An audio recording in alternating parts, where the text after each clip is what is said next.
Don't Take My Doll by Lilith Luna.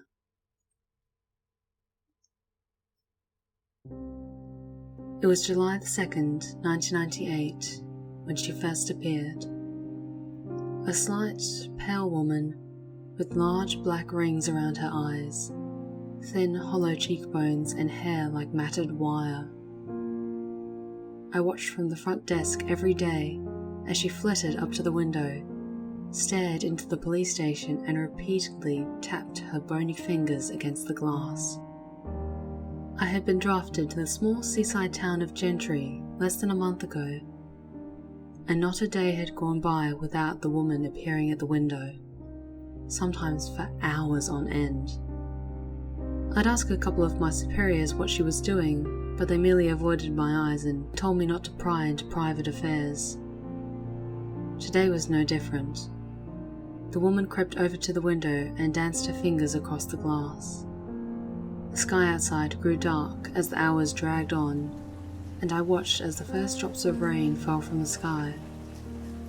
This light drizzle quickly progressed into a downpour, and I observed as the woman went from being doused to being drenched in a matter of minutes. Yet her movements didn't cease, and she continued to tap fervently on the window, her hollow, maddeningly wide eyes fixed on me the entire time. When her hair began to literally melt out of its precarious bun, I pushed back my chair and walked over to the door. I hesitated for a moment, glancing tentatively behind me to make sure that all eyes were averted.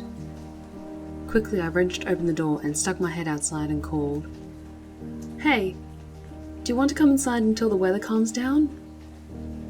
The woman froze and snapped her head towards me. I was startled by her movement.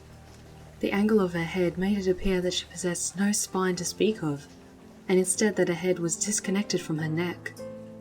A near complete rotation without her moving her shoulders. I couldn't suppress a shiver as she twisted her body to align with her head and began to creep towards me, her arms lying limp at her sides. I stepped aside to allow her inside, and she twisted her head in that inhuman state to face me. We stood like that for a few painfully long seconds before she whispered, "I have a crime to report."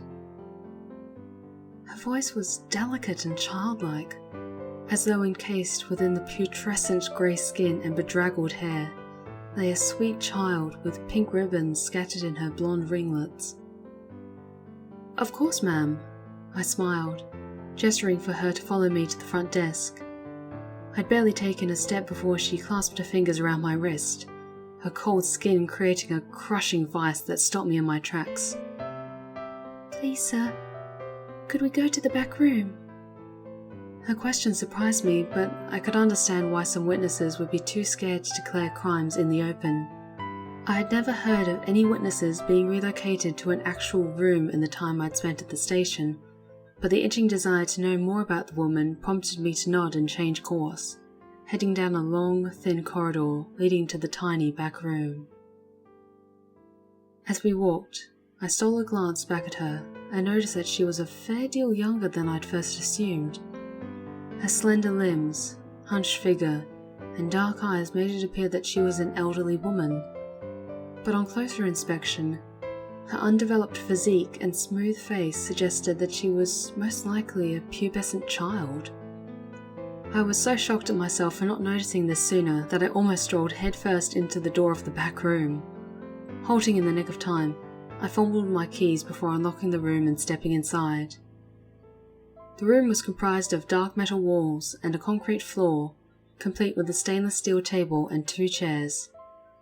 I took the chair closest to the door and waited for the girl to sit down. I pulled out a recording tape from my bag and set it on the table. "Okay," I smiled. "Go ahead." The girl's dark eyes stared into my brown ones, and she let her jaw grow slack. After a moment, however, she began. "It began like every other day. The sun rose, the tide ebbed from the shore, and the seaside town stuttered into life. However, this day was special. Wait a second, please," I interrupted. You don't have to tell it like this, like a story I mean. You can just tell me the key elements and I can submit a report. She fixed on me with her intense stare and replied, But this is how it goes. I have to tell the story how it goes. I sighed and waved her on, not in the mood to argue with a child. She continued, It was a special day, because it happened to be the birthday of the mayor's daughter, Cecilia Abigail Townsend. Her mother had promised Cecilia that she could ask for anything she wanted, so the little girl had replied, A doll. So Cecilia's mother went searching for the most beautiful china doll in the town. She looked in quaint boutiques and upmarket department stores, but she found no doll worthy of her beautiful daughter. Finally, she found a little girl playing on the street, a cherubic doll clutched in her hands. She begged and pleaded with the girl to part with the doll, but the child would have none of it. As the child played on, steely clouds rolled in from the ocean, threatening a storm. Finally, the girl set the doll on a nearby bench while she went to fetch an umbrella from her house, which lay only a few yards from where she was playing. Taking her chance, the mother snatched the doll from the bench and ran home, not stopping once along the way. She arrived home and wrapped the doll before presenting it to the delighted Cecilia that night. Cecilia, however, received a great number of presents that night, and the little doll was forgotten amongst the onslaught of gifts. Cecilia bade her parents good night, and left for bed as the moon rose in the sky. Her father soon followed her, but her mother was left to clean up the mess that the wrapping paper had created. It was only when she had completely tidied the kitchen that she noticed the doll sitting on Cecilia's chair, its glassy eyes staring straight ahead. Cecilia's mother had been sure that the doll had been discarded under the table earlier, and no one had repositioned it on the chair. Unless it had somehow climbed up there itself. Scared by her own musings, Cecilia's mother switched off the lights and retired for the night. When the clock struck midnight, Cecilia Abigail Townsend awoke to a small voice whispering in her room, Cecilia, I'm in the front hall. Cecilia slipped out of bed and padded to the front hall, which led from the kitchen to the grand staircase. The doll was lying on the carpet, its gaze directed at Cecilia, who stood at the top of the staircase. Thinking perhaps her brother was performing some sort of trick on her, Cecilia shook her head and walked back to her bedroom. But then the voice returned. Cecilia, I'm on the stairs. I'm on the first step. I'm on the second step. I'm on the third step. The voice continued until the very last step on the grand staircase. Cecilia crept outside to check and, sure enough, the doll was lying at the top of the stairs, its hollow eyes staring straight at her. Truly frightened now, Cecilia ran to her room, locked the door and dove under the covers. And still the voice continued. Cecilia, I'm in your brother's room. There was a sudden scream of agony, followed by the sound of a body hitting the floor. Got him. Cecilia began to cry, her teeth tearing through her bottom lip as the voice went on. Cecilia, I'm in your parents' room. Another set of screams followed. Got them. Cecilia listened in horror as her lock clicked and the door swung open. Cecilia, I'm at your toes.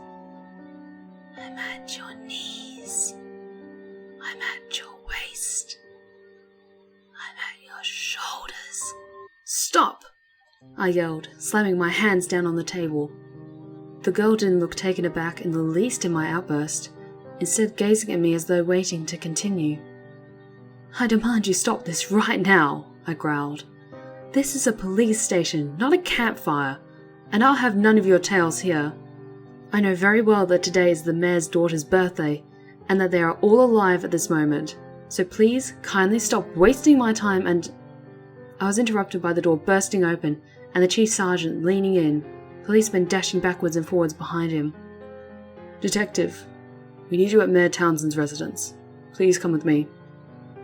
I looked back to the chair and saw that the girl had slipped behind me and out the door while my attention had been preoccupied. Gritting my teeth in frustration, I turned back to the chief and nodded, following him back through the station and into the sheeting rain.